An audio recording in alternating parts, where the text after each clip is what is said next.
What is going on? Andrew Zimmel hanging out with you today on Zimmel TV, the second episode of season 1. I don't quite know what we're doing here when it comes to the episodes and the seasons, but that's fine. We're doing it again. We're coming back to you.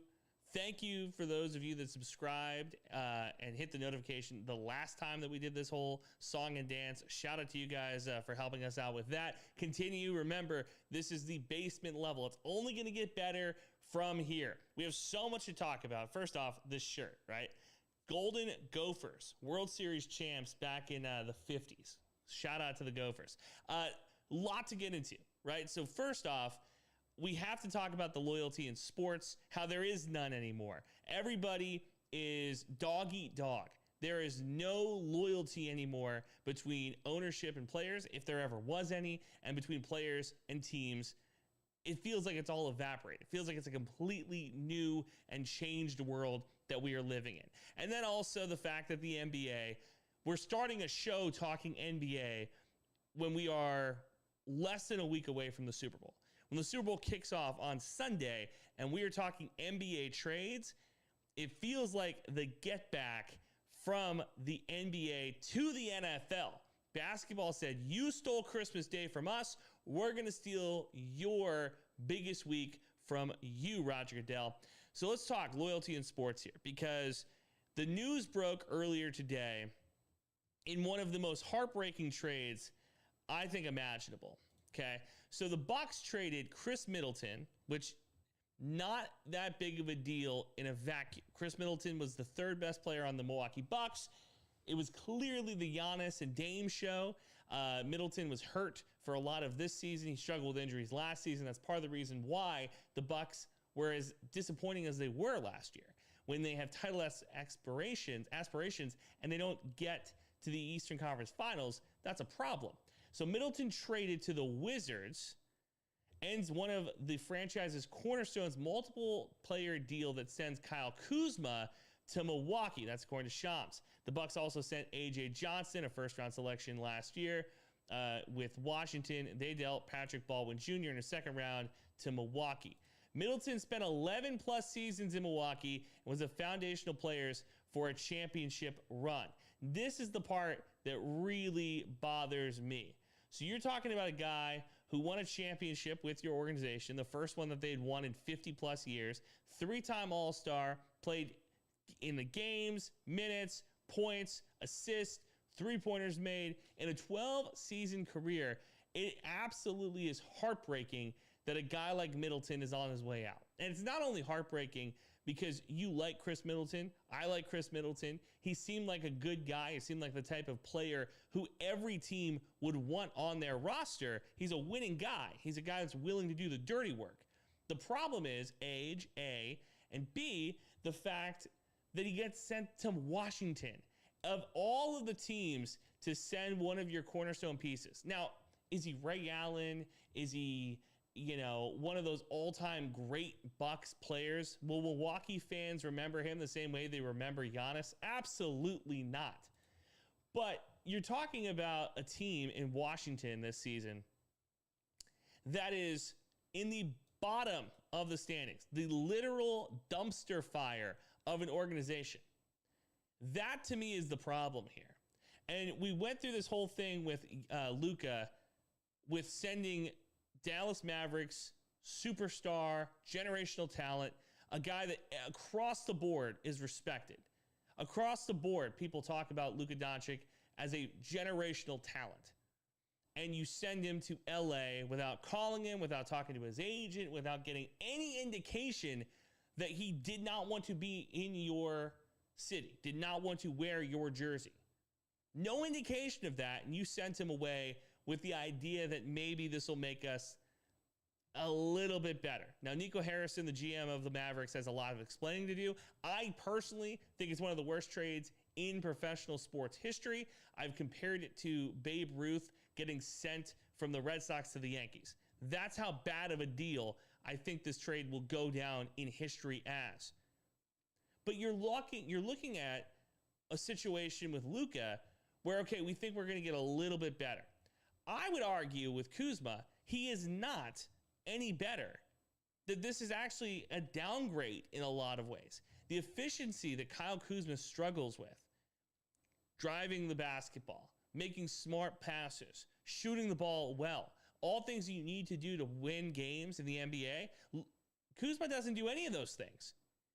He is, in a lot of people's mind, and mine included, a failure. He got a big contract to go to Washington, and him and Jordan Poole have combined this season for 8 wins. And for Washington to get a guy like Kuzma, you hope that it brings some sort of semblance of winning. That a guy who has won a championship can get in that locker room with the rest of those players, those young guys, and convince them that it's important to do all the little things right. Because that's the one thing that Middleton did better than probably 90% of the NBA, was knew his role and did the little things correctly. The small things that help you win games, he did. You hope that you're getting a guy back in Middleton who can help build that locker room up. I don't know if that's going to be the case. We were talking off air a little bit earlier, a friend of mine and I, about maybe that this is the type of move that you trade for Middleton, immediately cut Middleton, and let him go chase a championship somewhere else. He is older when you talk about the age, 33 years old. He was hampered by injuries these recent seasons. He's recovering from an offseason surgery on both ankles. His limited production this season, less than 13 points per game. It's the lowest scoring he's had since 2013, 2014, so almost a decade ago. He's owed $31.7 million and has a player option for next season. Kuzma makes 23.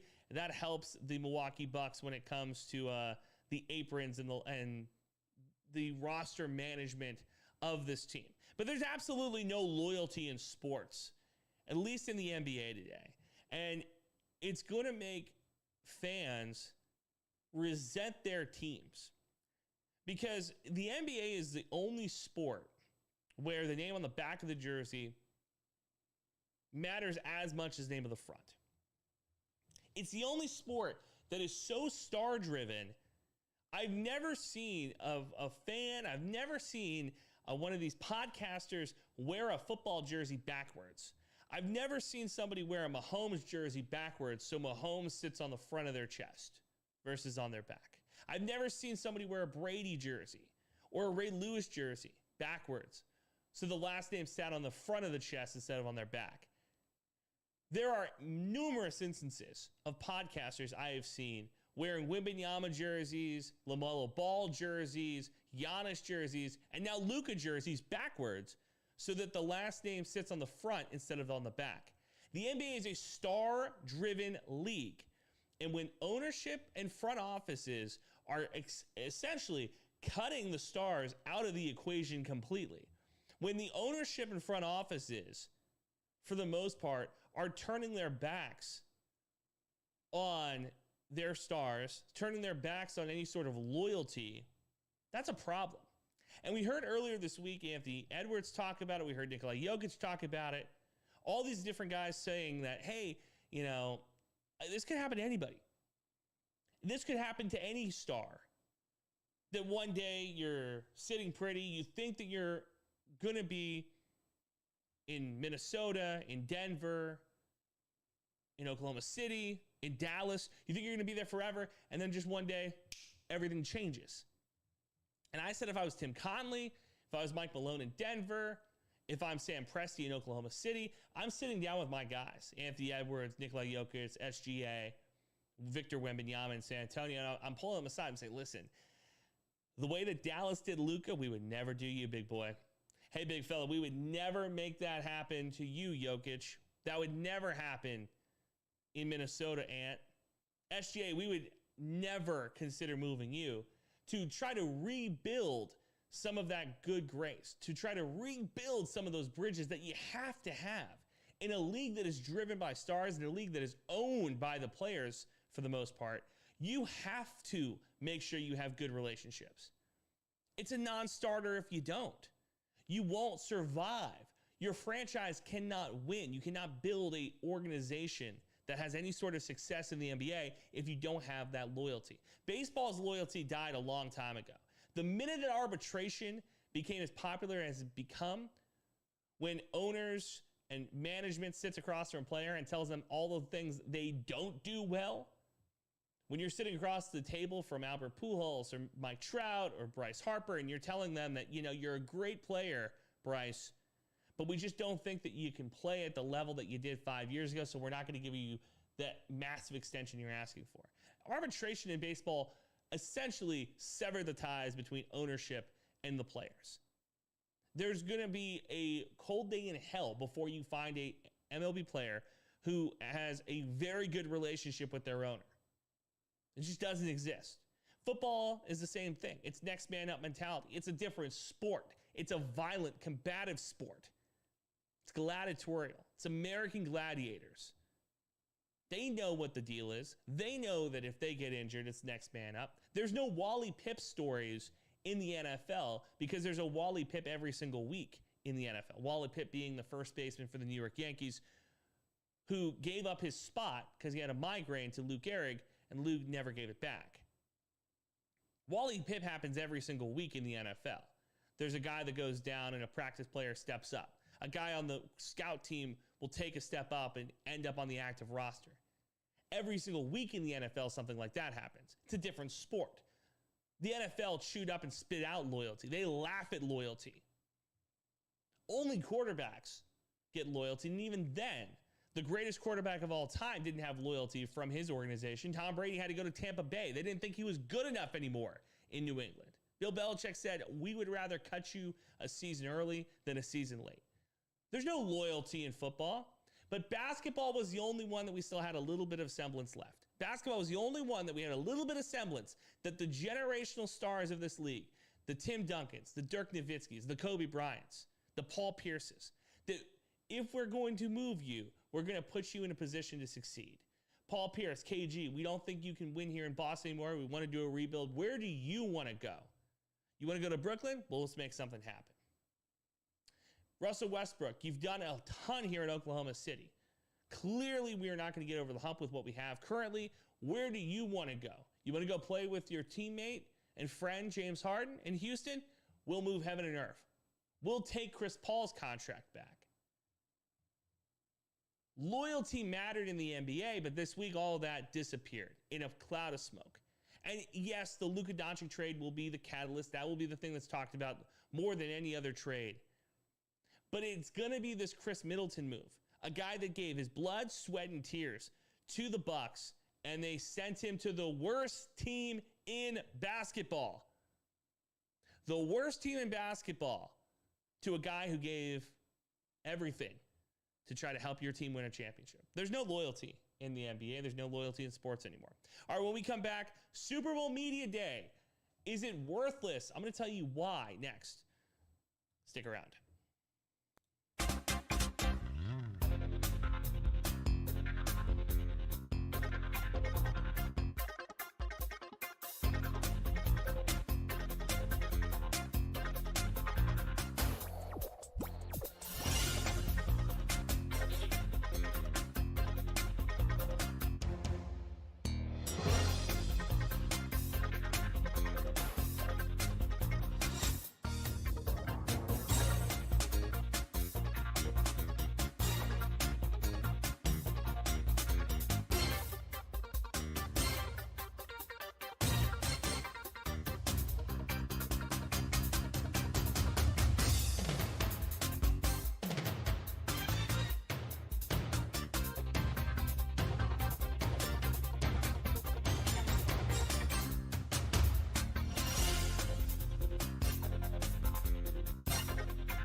Welcome back, Zimmel TV. Don't forget to subscribe and rate and review and whatever you do when it comes to watching your content. Ground floor, we're building it up brick by brick. Want to thank you guys for hanging out with us and doing what you got to do to support the page.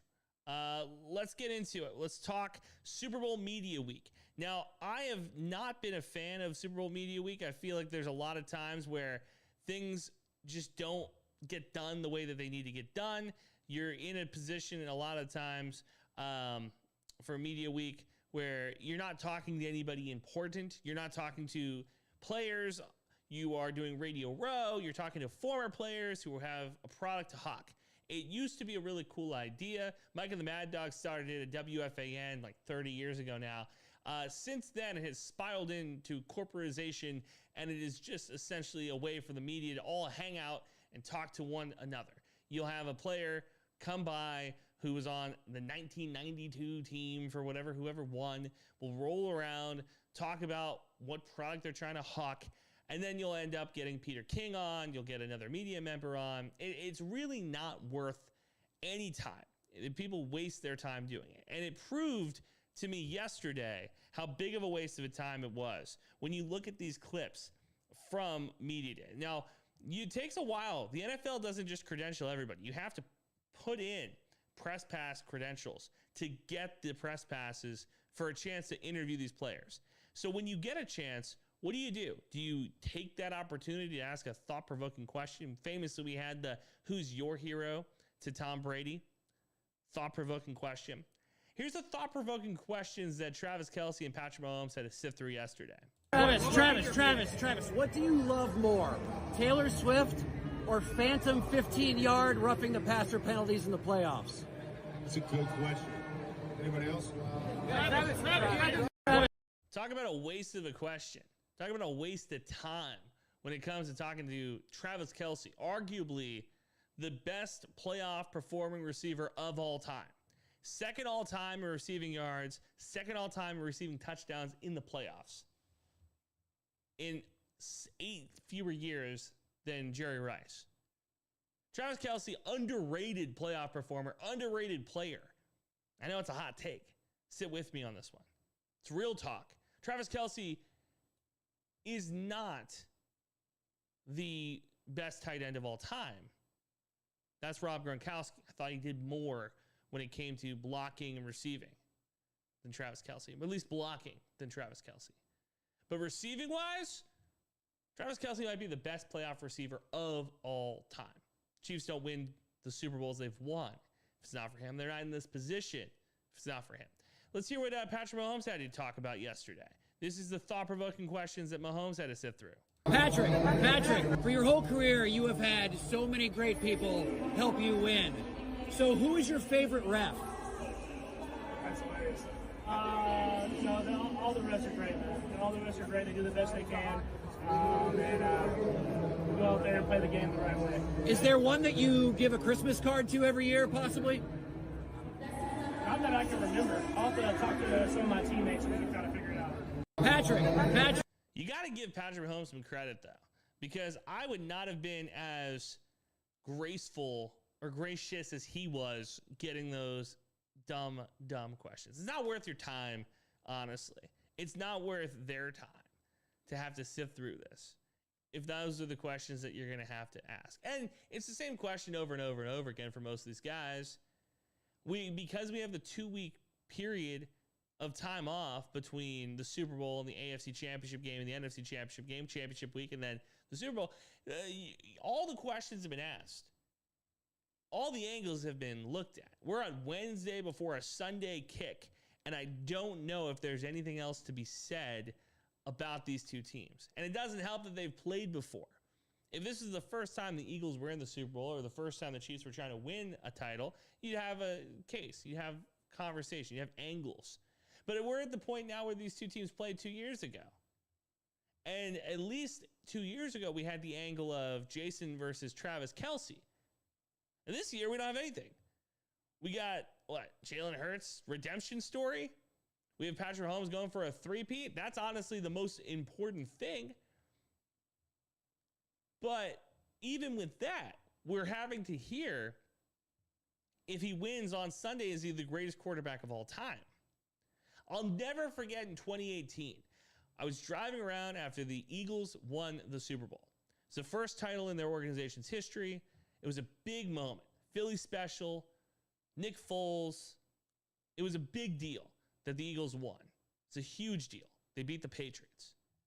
Driving around, and instead of basking in the glory of a Super Bowl win, instead of talking about the ins and the outs and what went right and what went wrong, instead of talking about the Philly special and does this change Nick Foles' career, and now that he's the only other quarterback outside of Eli Manning to beat Tom Brady, does that automatically make him a Hall of Famer? Eli Manning beat him twice. People are talking about him as a Hall of Famer. Nick Foles won the first title in Eagles franchise history. Is he going to get his number retired? Instead of talking about all that, we were subjugated to hearing about, is this a dynasty? Can the Eagles win the next 5? Is Howie Roseman the greatest GM of all time? Waste of time. Waste of space.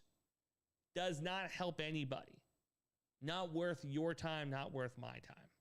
But that's what we're dealing with right now when it comes to Eagles and Chiefs. Media Day this week means absolutely nothing. And Kyle Brandt did a really funny bit this morning on Good Morning Football, talking about the media side of things as well. Because it is, again, this is true. I can speak to this a little bit, not going to the Super Bowl, but talking about other media events you go to. This is literally how it goes every single time you're on location. This is, if you are a media member already in New Orleans or one that's going, I just want to touch base with you about this. This is how every single conversation goes between media members during Super Bowl week. It consists of 3 questions, all right? You're going to be standing at a party, you're going to have a drink, you're going to have some sort of bracelet on, and you're talking to someone who you don't really know, but you kind of know them from social media, and the whole time you're talking to them, they're kind of looking around the room, and so are you. But you guys will exchange 3 questions in that social exchange. Question number 1, when'd you get in?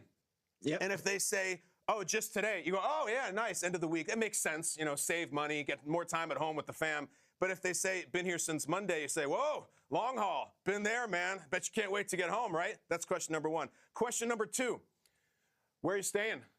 And they're going to say the Hyatt or the Hilton, and you just go, nice, nice. Or you could say, whoa, wow, high roller, huh? Must be nice for you. That's question number 2. And the third question, they all must be asked in every exchange. Question number 3, you staying for the game? And if they say yes, you say, nice, nice. Yeah, I just hope it's close. Just hope it's close. But if they say, no, I'm actually going to go home Saturday morning, you say, yeah, see, that's the way to play it, man. You get home on your couch. That's a veteran move right there. You know how to play it. And then you end the whole exchange by just saying, we should catch up, man, which you just did. And it's always, I'll text you. All right, cool. Be good. That's how every single exchange goes every year, all week. He's not wrong. This is, if you are a media member already. He's not wrong. That is really what ends up happening every single time when you go anywhere in the media. True story. You go anywhere, it's always that. Where are you staying? What are you doing? Blah, blah, blah. Hey, we should go get food later. We should go get drinks later. It's nice pleasantries. But for most people, if you're not in the national media and you're going to one of these things, you're sticking with your clique. You're sticking with your local media people who are all there. You're having a couple drinks, a couple cocktails. Luckily, the Super Bowl this year is in New Orleans, Bourbon Street, and it's going to make life a lot easier. But I do think that the NFL, with the media day of press availability and everything else, they're doing themselves a disservice by not having more intriguing storylines, by not having anything that you can really talk about or do when it comes to this season. Because the NBA is stealing their week. This is normally dedicated week to the NFL. This is normally the week that we are talking NFL football back to front. But the NBA trades, the trade deadline happening tomorrow, all of that is putting the NFL on the back burner in a lot of ways. And it's not even like there's great players being moved. Like Luka was incredible. That was a shocker. Any other year, though, the moves that have been made, what are the Lakers going to do? What are the Celtics going to do? What are the Knicks going to do?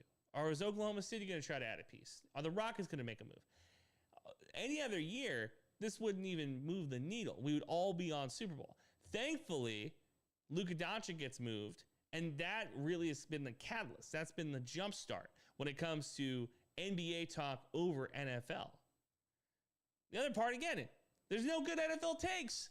There's no good NFL storylines. There's no good angles. And the media's not doing a good enough job of trying to find them either. All right, when we come back, could another star defensive player in the AFC be asking out? Well, hear who it is next coming up. Stick around.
Welcome back. Andrew Zimmel hanging out with you on a Tuesday. Remember, subscribe, rate, review the channel, however you can. We put a lot of YouTube shorts up as well.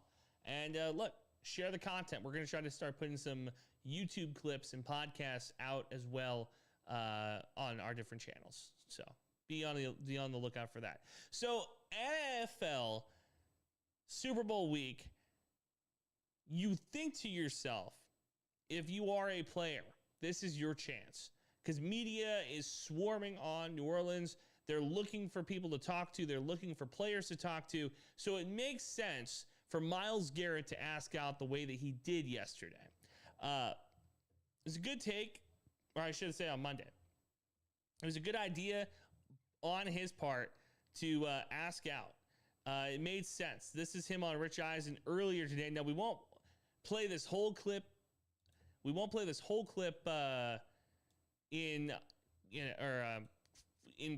completion, right? We will break it down bit by bit here because it's a relatively longer clip. So this is from our guy. Myles Garrett told Rich Eisen that he spoke with LeBron James about leaving Cleveland. He adds, just looking at the trajectory of the team and taking some of the other highs and or higher ups, I don't think we're aligned on where this team is going to be in the near future, which makes me think, are we going to be trying to move off of Deshaun Watson at some point? Let's hear what he had to say with Rich Eisen. Obviously, if you don't mind, we'll just jump right into what you put out on for the world to see about wanting potentially a change of address for you professionally. Yeah. And why did you do that, Myles Garrett?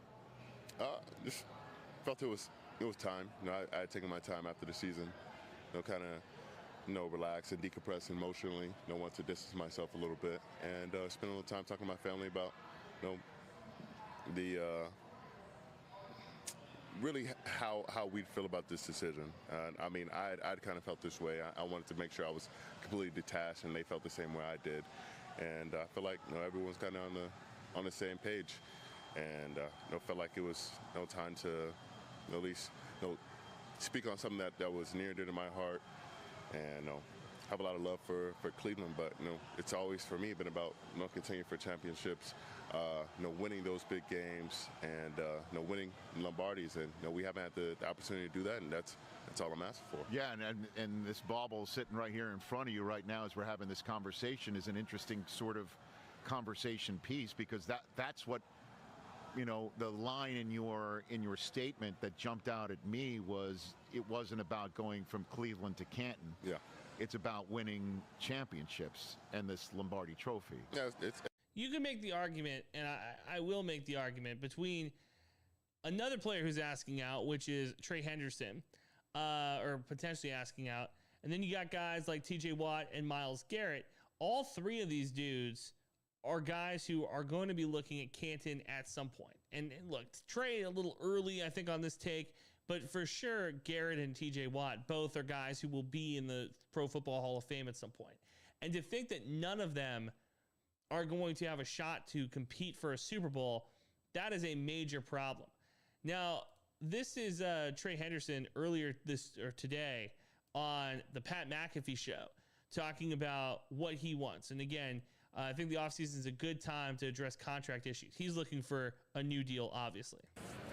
I want to let you know we asked Fred Warner some tough questions. Yeah, we did. Very tough ones, like the Mormon one. He sat in the pocket. That's a tough question. He certainly did. It was for sure. Yeah, but he got it right. I think. I'm going to act like it. I'm going to act like it was right. Yeah. Hashtag journalism. So when we're chatting about the Bengals, everybody needs paid. Yep. Everybody needs paid. Mm-hmm. Everybody. The same thing with the Niners. Every single year, the Niners deal with a similar situation. When you have a lot of great players, especially if you draft them, so they're coming up on their first big paydays, you kind of make them, and it kind of happens there. You got massive paydays around the corner, especially with where the NFL salaries are going. $275 million projected cap next year, but that could even go even more through the roof. You are at a position that is always going to be very, very important. Whenever all this shit is happening around you on your team, I don't think we've ever heard you talk about it at all.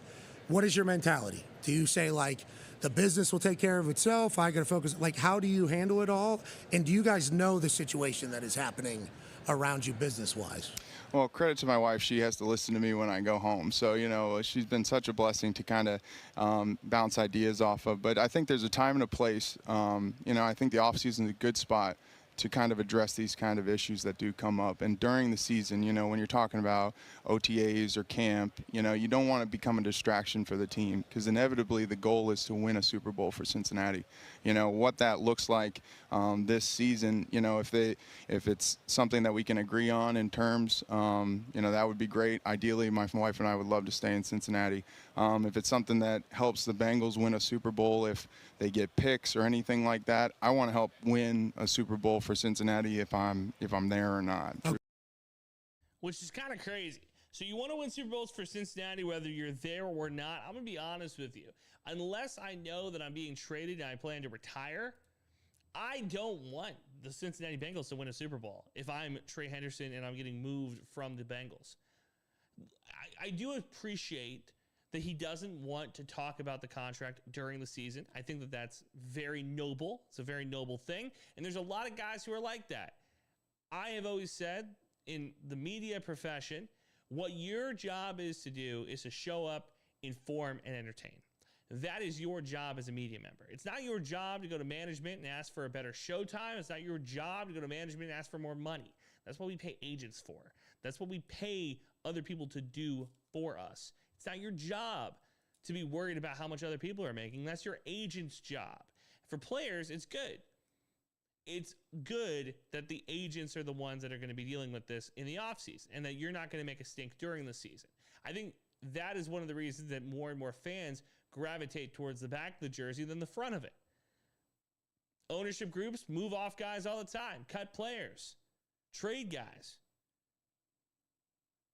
players, in a lot of ways, have won the battle against management when it comes to who runs the league. Now, the NFL, again, a little different. It's next man up mentality. The NFL, guys get injured all the time. It's a gladiatorial sport. It's a blood sport. Things change rapidly in the NFL.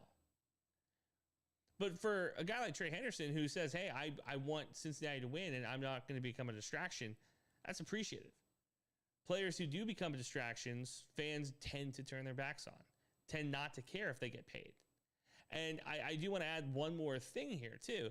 I wonder if other agents look at players who sit out, look at players who make a stink, who go to the media, who go and make a show, ask for the camera light, the spotlight, and say, I need to be paid. Pay me my money. Do you think that other agents look at the agent of that player and think to themselves, he must not be very good at his job because he is having to have his player do his job for him? I wonder if that ever comes up. I wonder if anybody ever brings that side of it up. But what's interesting, I've said that TJ Watt allegedly could be a player who gets moved.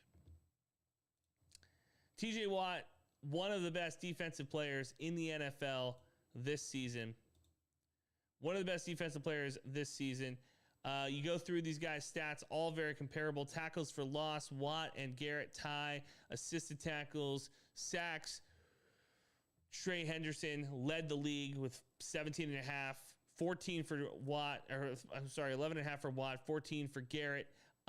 You look at the numbers, the raw numbers across the board. These are three of the best players in the NFL at their job at defensive end.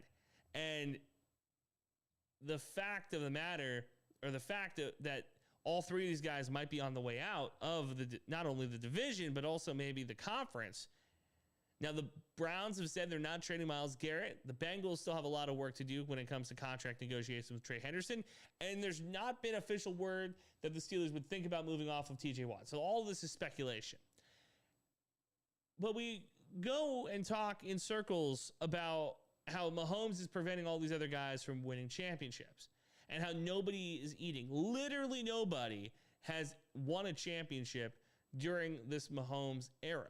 Tom Brady won, but since Brady's retirement, Matthew Stafford?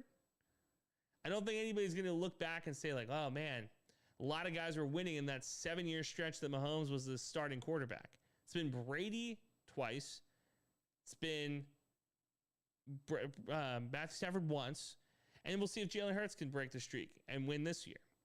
It's not a lot of guys. And we say that it's bad for guys like Lamar Jackson and Josh Allen and Joe Burrow and Justin Herbert, these AFC quarterbacks who have to beat the boogeyman to get to the Super Bowl. They've got to beat the boogeyman. They've got to beat Mahomes if they even want a chance to play for a chip. But do we talk about the defensive players? Do we talk about the AFC defensive players who can't win because Mahomes is in the conference? Do we talk about the defensive players who can't win because Patrick Mahomes and the Chiefs are going to the Super Bowl every single season? I don't think that gets talked about nearly enough. I don't think it gets talked about nearly enough. And then you consider the AFC North, the most physically demanding, the hardest division in the sport. Now, I say that with the AFC West having maybe the 4 best coaches in Andy Reid, Sean Payton, Pete Carroll, and now Jim Harbaugh. The AFC West might have the best coaches. I would argue that the best division from top to bottom in the sport is the AFC North. All outdoor stadiums. Every single divisional game is a blood match. Every single divisional game is a rivalry game. Baltimore and Pittsburgh. Cleveland and Pittsburgh. Cleveland and Baltimore. Right? So every game is like that. Every single game is a grudge match. If those 3 guys do leave the division, if those 3 guys do leave the conference gets worse. The division gets much worse. Myles Garrett by himself makes your defense a Super Bowl contending defense. Trey Henderson, one of the best defensive ends in the league. TJ Watt, a Hall of Famer, future Hall of Famer. The division gets worse. The conference gets worse. The AFC has a Mahomes problem. And it's just a matter of time before somebody points it out. Now, we were complaining about the media a little earlier. Super Bowl media being completely worthless. The media, Super Bowl media day being worthless. But is there a media member currently who might be in the White House in 2028? Yeah, we'll tell you who it is next. Stick around.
Thank you guys for checking out the channel. Thank you for checking out Zimmel TV as we continue to work our way through Super Bowl week. Had a lot of fun this week as we continue to put out content. Remember to subscribe to the show and the channel, and we will continue to build. And yeah, it's going to be a lot of fun.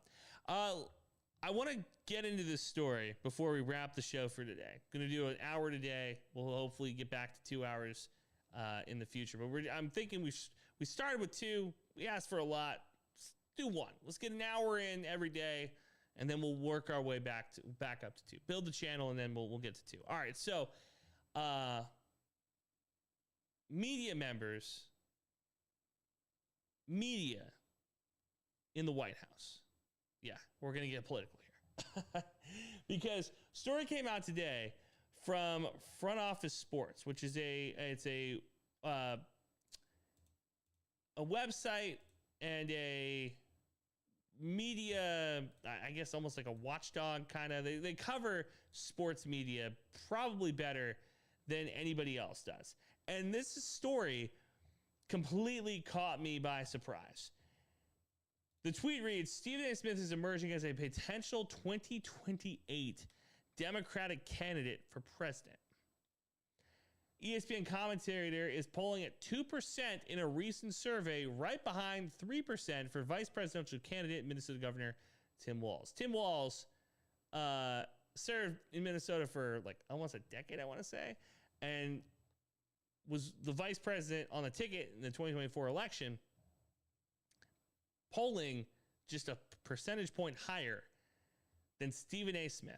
And it got me to think, because Stephen A. Smith, yeah, he's a very good commentator, changed sports media forever, changed sports TV forever. He invented, in a lot of ways, the debate format, at least the debate format in television. We get some of the best quotes in media, some of the best quotes to talk about via First Take in a lot of ways. And First Take continues to be a dominant ratings machine for ESPN. In a time where cable TV is going away, they are really tripling down on First Take and that debate format. And then, of course, they paid Stephen A. Smith. This Twitter account, or I should say this X account, already exists. Follow to join the Common Sense movement. Stephen A. Smith for president. Absolutely incredible stuff. This is from February 1st, but I want to say this is coming after the election in November. This was a clip from the Stephen A. Smith Show, his podcast. I doubt I'll ever run. It's not me. I live a pretty good life, and I don't want to ruin it by getting involved in politics. But I got to tell y'all something. The Democratic Party looks so pathetic after this election. I might entertain running. I just might change my mind one day. I doubt it, but I might. Because how much would it take to beat y'all? And Trump can't run again. He's done. We might get President Stephen A. Smith. I don't think that there's a great chance, but there is a chance. There is a chance that Stephen A. Smith is on the ticket come November 2028. And would it surprise you? I just think it's crazy how quickly things have changed. How quickly things have changed for ESPN and for commentary and just for this country. Now, this is Sean Hannity. This is on Hannity yesterday.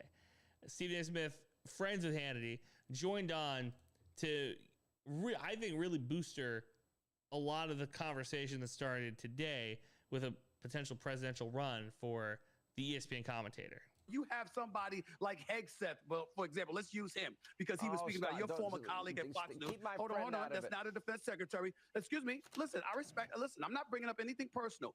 I'm simply saying, my God, Sean, when you're talking about people who are unqualified, I wish him nothing but the best. He served our country, in the military. I get all of that. But when you are a weekend host on Fox News, and now you're the defense secretary of the United States overseeing 3.5 million people. Let me ask you, did you serve? Did you have somebody?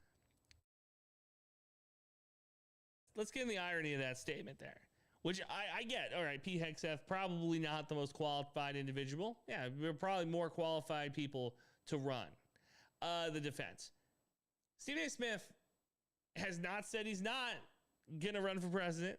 He's not said he's not gonna try to make a run, and he's been moving more and more ever since it came out that he wanted to be a late night show host, that his goal was to replace Jimmy Kimmel on ABC's Late Show. Okay, ever since that happened, we have been kind of tiptoeing around. Then Jason Kelce got a late night talk show on ESPN.